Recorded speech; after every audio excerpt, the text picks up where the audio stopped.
சேவகன் இளமை கலைஞன் இவனே சேவகன், சேவகன் கடமை தலைவன் இவனே சேவகன். முதுகலை பட்டதாரி ஆசிரியர் தேர்வாளர்களின் கூடுதல் முதுகலை ஆசிரியர் காலி பணியிடங்களை முந்தைய நியமனங்களைப் போல் இந்த ஆண்டும் சேர்க்கை அணை வழங்கி எங்கள் வாழ்வாதாரத்தில் காக்க வேண்டும் என்று தமிழக அரசுக்கு கோரிக்கை வைக்கும் விதமாக நடைபெற்ற பத்திரிகையாளர் சந்திப்பு சென்னை பத்திரிகையாளர் மன்றத்தில் நடைபெற்றது. தொலைக்காட்சி நண்பர்களுக்கும் பத்திரிகை நண்பர்களுக்கும் 2025 அக்டோபரில் முதுகலை பட்டதாரி ஆசிரியர் தேர்வு தேர்வாளர் சார்பாக மாலை வணக்கத்தை தெரிவித்துக் கொள்கிறேன். நாங்க பத்திரிகையாளர் சங்கத்துக்கு மெயினா என்னன்னா, இந்த முதுகலை பட்டதாரி ஆசிரியர் தேர்வு கண்டக்ட் பண்ண ஒவ்வொரு வருஷமும் பார்த்தீங்கன்னா ஒவ்வொரு தடவையும் கூடுதல் பணி சேர்க்கை செய்வாங்க, ஆடன்ட்ட விடுவாங்க. இது 2017 கூட பார்த்தீங்கன்னா அவங்க சொன்னது எவ்வளவுன்னா 1663 சொல்லியிருப்பாங்க. கூடுதலா பாத்தீங்கன்னா 1712 விட்டுருப்பாங்க. ஆக மொத்தம் பாத்தீங்கன்னா 3375 சொல்லியிருப்பாங்க. ஸோ அதே மாதிரி 2019 பாத்தீங்கன்னா கூடுதல் காலிப்பணியிடங்கள் கொஞ்சம் சேர்த்தி 2331 கொடுத்திருந்தாங்க. அதே மாதிரி 2021 பாத்தீங்கன்னா 2207 சொன்னதை தற்போதுள்ள மாண்புமிகு முதல்வர் அவர்கள் 1000 எக்ஸ்ட்ரா காலிப்பணிகள் சேர்த்தி 3336 கொடுத்திருந்தாங்க. இப்போ கடந்த அக்டோபர் 25 நடைபெற்ற முதுகலை பட்டதாரி ஆசிரியர் தேர்வுல 1996 தான் ஜூலைல கால்ஃபர் பண்ணியிருந்தாங்க. அந்த எக்ஸாம் அக்டோபர்ல கண்டக்ட் பண்ணாங்க. கண்டக்ட் பண்ணிட்டு அதுக்கப்புறம் பாத்தீங்கன்னா அவங்க சொன்ன காலிப்பணிகள் மட்டுமே காலிப்பணிகள் மட்டுமே பணி நியமனம் செஞ்சிருந்தாங்க. இப்ப நாங்க ஏன் இந்த கேட்கிறோம்னா, ஒவ்வொரு வருஷம் பாத்தீங்கன்னா இந்த பிஜிடிஆர்பி எக்ஸாம் வைக்கும்போது ஆடன்டம் விட்டு கூடுதல் காலிப்பணிகள் நிரப்புவாங்க. ஸோ இது பாத்தீங்கன்னா இந்த தடவை எங்களுக்கு ரொம்ப மிகுந்த ஏமாற்றத்தை அளிக்குது. எங்க இருக்கக்கூடிய காலிப்பணிகள் பாத்தீங்கன்னா 2 பிப்ரவரி 7th and 9th selection list விட்டது போக எம்எஸ்லயே பாத்தீங்கன்னா உங்களுக்கு காலிப்பணிகள் ஸ்கூல் டிபார்ட்மெண்ட்ல 4000க்கும் மேற்பட்ட காலிப்பணிகள் கொடுத்திருக்காங்க. ஸோ அது பாத்தீங்கன்னா எங்களுக்கு இவ்வளோ அதே செலெக்ஷன் ப்ராசஸ்ல மும்மடங்கு காலிப்பணிகள் காட்டியிருக்காங்க. அவ்வளவு காலிப்பணிகள் இருக்கும்போது எங்களுக்கு கூடுதல் காலிப்பணிகளை விட்டு நிரப்பினாங்கன்னா, இந்த 4 வருடம் நாங்க காத்திருந்த தேர்வு எழுதியிருக்கிறோம். 4 வருடங்கிறது பாத்தீங்கன்னா அதுல சிலபஸ் எல்லாம் சேஞ்ச் ஆச்சு. அதே மாதிரி தமிழ் கம்பல்சரி ஆச்சு. கேள்வித்தாள் ரொம்ப கடினமா இருந்தது. இந்த நாங்க பிஜிடிஆர்பி எக்ஸாம் பாத்தீங்கன்னா நாங்க படிக்க வேண்டிய நாங்களாம் முதுகலை பட்டதாரி ஆசிரியர் குறைஞ்சது 20-21 வருஷம் இந்த முதுகலை பட்டதாரி ஆசிரியருக்கு தேர்வே படிக்க வேண்டியிருக்குது. +2 முடிச்சுட்டு பாத்தீங்கன்னா எம்எஸ்சி எம்ஏ முடிச்சுட்டு அதுக்கப்புறம் ஆசிரியர் பயிற்சி முடிச்சுட்டு வரும்போது பாத்தீங்கன்னா கிட்டத்தட்ட ஒரு 20 வருஷம் கிட்டத்தட்ட காலம் ஆயிடுது. அதுக்கப்புறம் 4 வருடம் கழித்து இந்த தேர்வு கடின முறையில உடல்நலவும் சரி, மனதிலும் சரி, பொருளாதாரத்திலும் சரி நாங்க ரொம்ப கடுமையான முயற்சி பண்ணிட்டு நாங்க தான் படிச்சு இந்த எக்ஸாம் எழுதணும். சிலபஸ் எல்லாம் நல்லா அப்டேட் பண்ணியிருந்தாங்க. சிலபஸ் ரொம்ப வெல் சிலபஸா இருந்துச்சு. ரொம்ப கஷ்டமா இருந்துச்சு. வினாத்தாலும் அப்படிதான் இருந்தது. இதையெல்லாம் தாண்டி தான் அந்த எக்ஸாம் எழுதணும். பட் கூடுதல் பணியிடங்கள் நிரப்பியிருந்தாங்கன்னா எங்களுக்கு மிகுந்த ஒரு வாழ்க்கையில பெரிய ஒரு விடியல் ஏற்பட்டிருக்கும். இப்போ நாங்க இது எங்களுக்கு அந்த சிவியும் போது பாத்தீங்கன்னா நிரப்புவாங்க பண்ண நினைச்சோம். ஆனா அது பண்ணல. எங்களுக்கு ஜூலைல கால்ஃபர் விட்டுருந்தாங்க. கால்ஃபர் விட்டதுடனே அடுத்த மாசமே பாத்தீங்கன்னா ஆகஸ்ட்ல ஒரு செய்தித்தாள நாங்க பார்த்தோம். 3500க்கும் மேற்பட்ட காலிப்பணிகள் இருக்குது. அது தேவைப்பட்டா 2 மடங்கா ஃபில் பண்ணு சொல்லியிருந்தாங்க. ஸோ அந்த நம்பிக்கையின் பேர்ல நாங்களும் இருந்தோம். சொன்ன மாதிரி பாத்தீங்கன்னா எக்ஸாம் கொஞ்சம் ப்ரீவியஸே வந்துருச்சு. இருந்தாலும் இந்த காலிப்பணிகள் நிரப்புவாங்கன்னு நினைச்சோம். அது செய்யல. அதனால நாங்க ரிசல்ட் வந்ததுல இருந்தே டிசம்பர் 2nd வீக்ல இருந்தே பள்ளி கல்வித்துறை செக்ரட்டரியேட்டு மாண்புமிகு கல்வி அமைச்சர் அவர்கள் இவங்களெல்லாம் பலதரப்பட்ட ஒரு 3 மாசமா நாங்க சந்திக்க முயற்சி பண்ணோம். சந்திச்சோம். எங்களுடைய சுச்சுவேஷன்ல எடுத்து சொன்னோம். அதுக்கப்புறம் பாத்தீங்கன்னா கமிஷன் ஆபீஸ்ல பர்மிஷன் வாங்கிட்டு கூட போராட்டம் நாங்க பண்ணிருக்கோம். கலெக்டரேட் முன்னாடி 3ஆம் தேதி பண்ணணும்.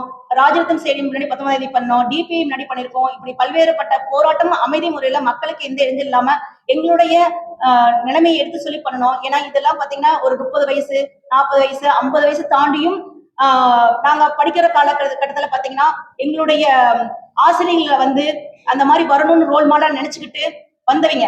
சோ நாங்க இதே மாதிரிதான் எப்படியாவது ஆசிரியர் அவங்க கனவுகளோட தான் வாழ்க்கையில பல்வேறுபட்ட போராட்டங்கள் பொருளாதார சூழ்நிலையும் தாண்டி நாங்க வந்திருக்கிறோம். எங்களுக்கு இந்த மாதிரி பணி நியமனம் குறைஞ்சு பண்ணும்போது வருங்காலத்தில் இருக்கக்கூடிய இளைய தமிழர்களும் நாங்க பண்ற போராட்டத்தை பார்த்து அவங்களும் கஷ்டப்படக்கூடாது அப்படின்னு நான் கேட்டுக்கொள்கிறேன். இந்த அரசு பாத்தீங்கன்னா போராட்ட மன்னங்களுக்கு எல்லாமே வந்து அது நியாயமான கோரிக்கையா இருக்கும்போது தீர்வு கண்டிருக்காங்க. மாண்புமிகு முதல்வர் அவர்களும் நாங்க வந்து மதுரையில வந்து 21/2 சந்திச்சு மனு கொடுத்துருக்கோம். அதே மாதிரி துணை முதல்வர் அவர்களும் தென்காசியில வந்தப்போ வந்து நாங்க சந்திச்சு மனு கொடுத்தோம். நேற்றைய தினம் வந்து துணை முதல்வர் மாண்புமிகு துணை முதல்வர் அவர்களை சந்தித்து எங்களுடைய கோரிக்கையை சொன்னோம். பாக்குறேன்னு சொல்லியிருக்காங்க. நம்மளுடைய இப்ப இருக்கக்கூடிய இந்த முதல்வர் அவர்கள் வந்து மாண்புமிகு முதல்வர் அவர்கள் வந்து பள்ளிகளுக்காகவும் பள்ளியில படிக்கக்கூடிய அரசு பள்ளி படிக்கக்கூடிய மாணவர்களுக்காகவும் பல்வேறு சிறப்பு திட்டங்கள் கொடுத்திருக்காங்க. அதை மறுக்கவே முடியாது. காலை உணவாகட்டும், நாள் உணவாகட்டும், இப்ப ரீசெண்டா லேப்டாப் எத்தனையோ செஞ்சிருக்காங்க. நேற்று கூட மெரினால வந்து விளையாட்டு சிறப்பு மிக்க திரையெல்லாம் திறந்து வச்சாங்க. இதெல்லாம் வந்து ரொம்ப சந்தோஷமா இருக்கு. அதே சமயத்துல இந்த +2 படிக்கக்கூடிய மாணவருடைய எதிர்காலம் வந்து இந்த +2 +1 +2 மார்க் தான் வந்து அவங்களுடைய எதிர்காலத்தை டிசைட் பண்ணுது. சோ அதுக்கும் முதல்வர் அவர்கள் தலையிட்டு எங்களுடைய இந்த பிரச்சனைகளை தீர்த்து வைக்கணும்னு சொல்லி கேட்டுக்கிறேன். ஏன்னா இவ்வளவு காலி பணிகளை எம்எஸ்ல காட்டியிருக்காங்க. அதுல காட்டுறது கூட பள்ளிக்கல்வித்துறை மட்டும் தான் காட்டிருக்காங்க. இன்னும் வந்து கார்பரேஷன் வெல்ஃபேர் டிபார்ட்மெண்ட்ல காட்டல. சோ இதுல இருக்கக்கூடிய காலி பணியிடங்கள் எல்லாம் வந்து 50% ப்ரமோஷன் போக பேலன்ஸ் இருக்கக்கூடியது நேரடி நியமன தேர்வு மூலம் தான் வைப்பாங்க. சோ அது இருக்கக்கூடிய போஸ்டிங்ல நாங்க 4 வருடம் கடின உழைப்பால நாங்க இவ்வளவு ஒரு ஏஜ் பார் எல்லாம் தாண்டி வந்து படிச்சிருக்கோம். நாங்க வந்து ஒரு கிட்டத்தட்ட வந்து ஒரு 2,30,000 பேர் எக்ஸாம் எழுதணும். அதுல 85,000 பேர் தமிழ்ல வந்து எலிமினேட் ஆனாங்க. ரிமைனிங் பாத்தீங்கன்னா ஒரு 50,000 பேர் குவாலிஃபைட் டீச்சர்ஸா வந்தோம். அதுலயும் பாத்தீங்கன்னா சிவி வரைக்கும் ஒரு 3,000 பேர் கிட்டத்தட்ட போனாங்க. சோ இவ்வளவு ஆனா வேகன்சி பாத்தீங்கன்னா மோர் தேன் வந்து ஒரு 4,000 எபோவ் இருக்கு. சோ அதை வந்து ஃபில் பண்ணி கொடுத்தாங்கன்னா எங்களுடைய பொருளாதாரத்திலயும் சரி எங்களுடைய வாழ்க்கையிலும் சிறப்பா இருக்குன்னு சொல்லி மாண்புமிகு முதல்வர் அவர்கிட்ட எங்களுக்கு ஒரு ஆடன்டம் வந்து விரைவில் வந்து ஒரு ஆணையை பிறப்பித்து ஆடன்டம் கொடுத்து எங்களுடைய வாழ்வாதாரத்தையும் காக்க வேண்டி உங்கள் மூலம் தெரிவித்துக் கொள்கிறேன். நன்றி. சென்னை நான் வந்து திருவள்ளூர் மாவட்டம் சார். மொத்தம் வந்து டோட்டல் வேக்கன்சி வந்து எம்எஸ்ல காட்டினதுன்னு பார்த்தோம்னா ஜனவரி 31 4077. இது வந்து இந்த தரவு எல்லாமே வந்து சேகரிக்கப்பட்டது தான். எம்எஸ்ல நாங்க ஆர்டியில கேட்டோம், எங்களுக்கு கொடுக்கல. இருந்தாலும் 4070, அதாவது அங்க போய் இருப்பாங்க பாத்தீங்களா செலக்ட் ஆன டீச்சர்ஸ், அவங்களுக்கு வேக்கன்சி காட்டினது நீங்க இதெல்லாம் செலக்ட் பண்ணிக்கங்க அப்படின்னு சொல்லிட்டு. இன்னைக்குமே பார்த்தோம்னா எங்க ஏரியா பேரம்பாக்கம் ஸ்கூல்ல பார்த்தோம்னா 5 சப்ஜெக்ட் வந்து டீச்சர்ஸே எடுக்கல. எல்லாருமே தற்காலிக ஆசிரியர்களை வச்சுதான் வந்து இன்னைக்கு நடந்துட்டு இருக்கு. மொத்தமே 1863 டீச்சர்ஸ் மட்டும்தான் முதுகலை பட்டதாரி ஆசிரியர் செலக்ட் பண்ணாங்க. இந்த முதுகலை பட்டதாரி ஆசிரியர்கள்ன்றது பார்த்தோம்னா நம்ம +1 +2 எடுக்கக்கூடிய அந்த மாணவர்கள் அடலசன்ஸ் ஏஜ்ல இருக்கக்கூடிய மாணவர்களுக்கு எடுக்கக்கூடிய ஆசிரியர்கள். இப்போ ஒரு நாட்டுடைய கல்வி வளர்ச்சியே பார்த்தோம்னா இந்த மாணவர்கள் கையில தான் இருக்கு. ஒரு நாட்டுடைய நம்ம ஒரு நல்ல ஒரு சிட்டிசன்ஸா அவங்களை எடுத்துன்னு வரணும்னு பார்த்தா, அப்படி பார்த்தா ரிமைனிங் வேக்கன்சின்னு பார்த்தோம் 2216 வேக்கன்சிஸ் இருக்கு சார். இப்போ இந்த வேக்கன்சிஸ்லாம் வந்து அரசாங்கம் ஃபில் பண்ணணும். இதுல வந்து ஏறக்குறைய இருக்கலாம். ஏன்னா எங்களுக்கு உள்ள இருந்து கரெக்டான தகவல்கள் எங்களுக்கு கிடைக்கல. எங்களுக்கு தோராயமா ஆனா ஏற்கனவே அரசாங்கம் வந்து 4000க்கும் மேற்பட்ட வேக்கன்சி இருக்கு, 3000க்கும் மேற்பட்ட வேக்கன்சி இருக்கு நம்ம சட்டசபையிலேயே அறிவிச்சிருக்கிறாங்க. 19,000 வேக்கன்சி இருக்குன்னு சொல்லிட்டு மாண்புமிகு பள்ளி கல்வித்துறை அமைச்சர் வந்து சொல்லி இருக்கிறாரு. எப்பவுமே நான் ஒரே ஒரு கேள்வி கேட்கிறேன். நாங்க வந்து 2025 அக்டோபர் 12 இந்த தேர்வு எழுதணும். அப்போ அது வரைக்கும் இருக்கிற வேக்கன்சி எங்களுக்கானது தானே சார்? அப்ப அது எங்களை வச்சுதானே சார் ஃபில்அப் பண்ணணும். அவங்க என்ன பண்றாங்க, அதுக்கு முன்னாடி இருக்கிற 2024 வரைக்கும் அது கூட ஃபுல்லா ஃபில் பண்ணல. அதுலயே கொஞ்சம் இதுவா இருக்கு. இப்ப கேட்டா நிதி இல்லைன்னு சொல்றாங்க சார். நிதி இல்ல நான் வந்து அரசாங்கத்தை வந்து குறைய சொல்ல ஒரு கோரிக்கையா சொல்றேன். இன்னைக்குமே நம்மளுக்கு 48,000 கோடி கிட்ட கல்விக்கு வந்து நிதி அளிச்சிருக்கிறாங்க. கிட்டத்தட்ட ஒரு 2000 ஆசிரியர்களை நம்ம பணி நியமனம் பண்றதுனால ஒண்ணுமே இல்லை. ஒரு இதுக்கு வந்து ₹1,00,000 சேலரி, அதிக சேலரி அப்படிலாம் கிடையாது. ஸ்டார்டிங் 55,000 சாங்ஷன் போஸ்ட் தான் சார் கேக்குறோம். இருந்த போஸ்டிங் ரிட்டையர் ஆன போஸ்டிங் தான் நம்ம வந்து மறுபடியும் கொடுக்க போறாங்க. வெறும் 55,000 அப்படிதான் சேலரி. அப்படி பார்த்தோம்னு வச்சுக்கோங்களேன், ஒரு வருஷத்துக்கு இந்த 2000 பேரை நீங்க நியமிச்சீங்கன்னா கூட உங்களுக்கு 12 கோடி ரூபாய் தான் ஒரு வருஷத்துக்கே ஆகும். 5 வருஷத்துக்கு 60 கோடி ரூபாய் தான். அரசாங்கத்துக்கு இது ஒரு செலவே கிடையாது. இவங்க நினைச்சாங்கன்னா நிச்சயமா வந்து எங்க எல்லாருக்குமே வந்து வேலை வாய்ப்பை வழங்கலாம். அது மட்டும் இல்லாம மாணவர்களோட அரசு பள்ளி மாணவர்களோட கல்வி தரத்தை வந்து அதிகப்படுத்தலாம். இப்ப கூட ஒரு அறிவிப்பு, அதிகமா நாங்க மாடல் ஸ்கூல்ஸ்லாம் இப்போ திறந்திருக்காங்க, இன்னும் திறக்க போறேன்னு சொல்றாங்க. அப்போ எப்பவுமே வேகன்சி இருக்குதான், நீங்க அடுத்த தேர்வு வைங்க. ஆனா எங்களுக்கு இது வரைக்கும் நாங்க 2026 அந்த கல்வியாண்டுக்கு தானே படிச்சோம், 25-26 கல்வியாண்டுக்கு படிச்சோம், அதுக்கு தேர்வு எழுதணும். அப்ப எங்க வேகன்சியை எங்களுக்கு நீங்க ஃபில் பண்ணி கொடுங்க. இது வந்து சரி, நீங்க நிதி இல்லைன்னா கூட கூடுதல் பணியிடங்களை நீங்க ஏற்படுத்தி கொடுங்க, உங்களால முடியும். அதுதான் நாங்க அரசு அரசாங்கத்துக்கிட்ட கேட்கறது. இந்த அரசாங்கம் வந்து எவ்வளவோ செய்யுது மக்களுக்கு வந்து பார்த்தோம்னா எல்லா விதத்திலுமே நலத்திட்ட உதவிகள் பண்ணிட்டு வரீங்க.